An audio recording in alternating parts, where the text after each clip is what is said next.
La Bible dit que Lazare avait 2 sœurs. Il y avait Marie et il y avait Marthe. La Bible dit qu'à chaque fois que Jésus venait à Béthanie, que Marthe préparait dans la cuisine. Et pendant que Marthe préparait, Marie, elle était avec les disciples et elle était au pied de Jésus en train d'écouter la parole. Et pendant qu'elle écoutait la parole de Dieu, Marthe se plaignait et dit, mais maître, demande à Marie de venir m'accompagner, qu'elle vienne m'aider parce qu'il y a beaucoup de travail, mais elle est assise à écouter. Il dit, ce que tu fais est bien, mais Marie a choisi la bonne part, celle qui ne lui sera jamais ôtée. Et ils ont poursuivi le message. Elle aussi a continué à cuisiner. Mais plus tard, la Bible dit une chose. Pendant qu'ils étaient en train de pleurer aux obsèques, plusieurs personnes ont pleuré. Marthe s'est jetée à ses pieds. Mais quand Marie s'est jetée à ses pieds, la Bible dit, alors Jésus frémit et Jésus pleura. La résurrection de Lazare est donc sortie des pieds de Jésus. Parce que c'est à partir de ses pieds que l'élément de la prière a été déclenché. Une femme s'était retrouvée à ses pieds-là.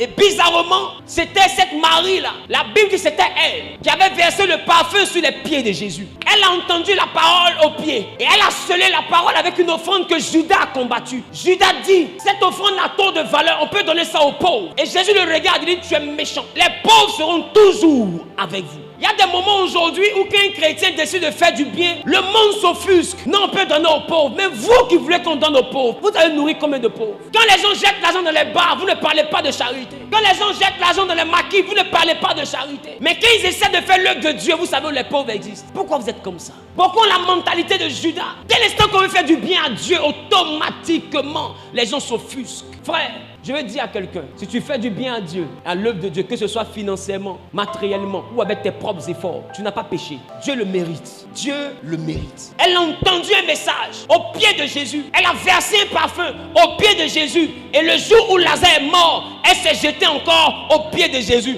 Une manière de dire à Jésus, ma soeur préparait. J'ai pris une offrande qu'un voleur, Judas, a évaluée à 300 cycles d'argent. Tu sais, le voleur a une particularité. Il ne vend jamais la chose au bon prix. Tu as payé ton téléphone à 1 million, le voleur le vend à 600 000. Le voleur ne vend jamais au bon prix. Il n'a pas le temps. Donc quand Judas regarde le parfum, chaque de ce parfum-là, c'est 300 deniers. Il dit, ça, on peut vendre ça rapidement. Ça, il connaît l'acheteur. Judas a un réseau. Il mettait où on revend ça tout de suite. Il dit, on vend à 300 deniers tout de suite. Mais est-ce que vous savez que 300 deniers, c'est pratiquement le salaire annuel d'un ouvrier à cette époque? Parce que l'ouvrier juif était payé à 1 denier la journée. On l'année à 365 jours. Quand on retire les week-ends de repos, nous sommes environ à 1 an de salaire. Donc près d'1 an de salaire, elle verse sur les pieds de Jésus. Judas est choqué. Il dit, comment on peut mettre sur les pieds de Jésus 1 an de salaire? Jésus, est-ce que Jésus mérite tout ça? On va donner aux pauvres. Mais en réalité, si c'était à Judas qu'on donnait ça, il n'allait pas parler des pauvres. On voit des gens dire, non, ça là, pourquoi il a ça? Pourquoi il a ça? Pourquoi il n'a pas saisi? La même voiture, si on lui donne, il ne va pas parler des pauvres. Et c'est un enfant. Si on lui donne, il ne va jamais parler des pauvres. Et laissons les pauvres même sont loin. Même son frère ne va pas avoir pour lui dedans. Bien aimé, c'était à ses pieds-là qu'elle avait entendu Jésus dire, les paralytiques marchent, les malades guéris, les aveugles voient, et même les morts ressuscitent. Quand Lazare était malade, ils ont envoyé le chercher. Il n'est pas venu. Alors les gens lui ont reproché ça. On dit, mais il vient pleurer ici aux funérailles. Mais il était où quand il était malade? C'est pas lui qui relève les paralytiques. On a envoyé les gens le chercher. Il n'est pas venu. Donc elle se jette à ses pieds. Vous lui dites, maître, à ses pieds, j'ai entendu une prédication. J'ai même fait une offrande sur le message. Parce que j'ai cru en ta prédication. Mais quand mon frère est tombé malade, j'ai voulu voir ce que tu disais à l'existence. Mais je n'ai pas vu. Tu n'es pas venu ce jour-là. Jusqu'à il est mort. Si tu étais là, mon frère ne serait pas mort. Es-tu en train de me dire que j'ai donné ma vie pour t'écouter pour rien? J'ai donné 1 an de salaire pour rien. Es-tu en train de me dire que j'ai commis l'erreur de t'adorer? La Bible dit quand Jésus va voir cette femme, il va frémir en lui-même parce que son ministère était remis en cause. Lazare est l'un des rares que Jésus a ressuscité officiellement devant tout le monde avec une prière à haute voix. D'habitude, il se retirait avec Pierre, Jean et Jacques, mais ce jour-là, la Bible, il a élevé la voix. Et lisez bien la prière. Vous allez voir que c'est une prière pour démontrer qu'il est vraiment un envoyé de Dieu. Ils ôtèrent la pierre. Jésus leva les yeux en haut et dit, Père, je te rends grâce de ce que tu m'as exaucé. Il dit, tu m'as exaucé. Pour moi. Pour moi. Je savais que tu m'exauces toujours. Moi, je sais que tu m'exauces toujours. Ça veut dire qu'il n'est pas en train de prier à haute voix pour lui. Il dit, pour moi, je sais que pour moi, tu fais toujours. Mais, allons-y. Mais, oui. J'ai parlé à cause de la foule qui m'entoure. Il dit, j'ai parlé à haute voix à cause de la foule qui m'entoure. C'est que là, je veux démontrer à quelqu'un qui n'a pas commis l'erreur de m'adorer. Je suis arrivé au niveau, je dois prouver que je ne suis pas une erreur. Je dois démontrer à Marie, qui est restée à mes pieds, que ce que je lui ai prêché n'était pas un mensonge. J'ai besoin de prouver pour ma crédibilité.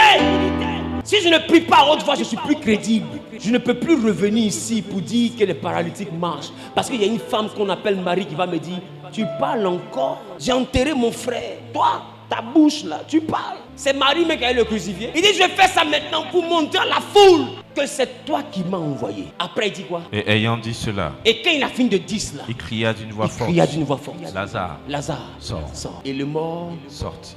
Donc quand on entend la parole de Dieu et que nous croyons cette parole, quand on pose des actions par rapport à la parole qu'on entend, Marie n'a pas mis le parfum sur les pieds de Jésus parce qu'elle veut lui faire une présence. C'est parce que ce qu'elle écoutait, elle croyait en ces choses. Elle a semé sur la parole. Et la Bible dit le jour où Jésus devait lui rendre le retour de l'ascenseur, il n'était pas là, mais quand il est arrivé, il a fait plus grand que ce qu'elle espérait. Elle espérait une guérison, il lui a servi une résurrection. Alléluia.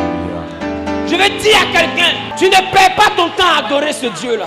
Tu ne perds pas ton temps à adorer Jésus. Il y a des gens qui ont tout laissé, qui ont commencé à servir Jésus, mais il les a enlevés de la boue, il les a mis à la table des rois. Les témoignages sont légion. Il l'a fait pour eux, il le fera aussi pour toi. Amen. Je veux dire à quelqu'un qui est en train de m'écouter, Jésus n'est pas une fable, Jésus n'est pas un mensonge, Jésus n'est pas une ineptie. Il est véritable et il est vérité. Et il changera le cours de la vie de quelqu'un.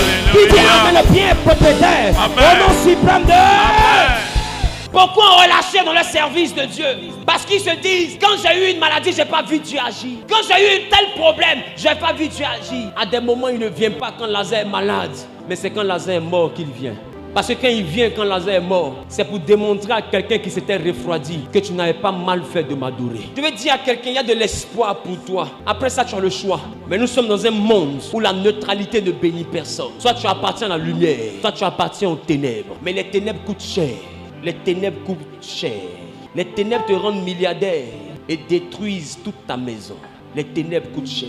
Mais la lumière que Jean a annoncée, la Bible dit, la lumière luit dans les ténèbres. Et les ténèbres ne l'ont point reçue. Mais à ceux qui l'ont reçue, à ceux qui croient en son nom, elle a donné le pouvoir de devenir enfant de Dieu. J'ai donc compris qu'un enfant de Dieu normalement ne doit pas souffrir à moins que son père ne veuille lui donner une éducation. Quand tu vois l'enfant d'un milliardaire manquer de millions, c'est que son père veut lui apprendre la vie. Ce n'est pas symbole de pauvreté.